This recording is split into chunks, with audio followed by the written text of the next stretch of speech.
In this video, I'll be showing you how to remove Google account from iPhone. It's a very simple method, so if you find this video helpful, drop a like and subscribe. But anyways, getting into it, it's very easy to go ahead and do this, and you can do it for literally any iPhone you have. It doesn't matter which one, but let's say you want to either change your Google account or remove one to then add another one for Safari. It's very easy to do. So the first thing we're going to do, not even head in Safari, we're going to go to our settings application, scroll all the way down, and you're going to see apps at the very bottom. So go ahead and click on that. Now you're going to see all your installed apps here, but just obviously go over to S and you're going to see Safari as one of the options.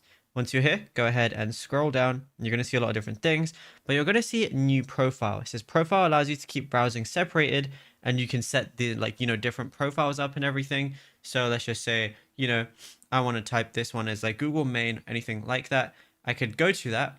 And then what I could do is log into that profile. And whenever I do, it's going to allow me to, use whatever I want. And then what you could also do is once you're in Safari, you could just go ahead and click on your profile icon on the top right.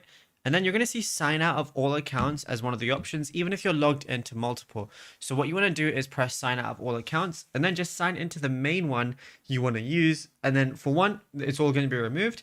And then also you're going to be able to change your default Google account on Safari.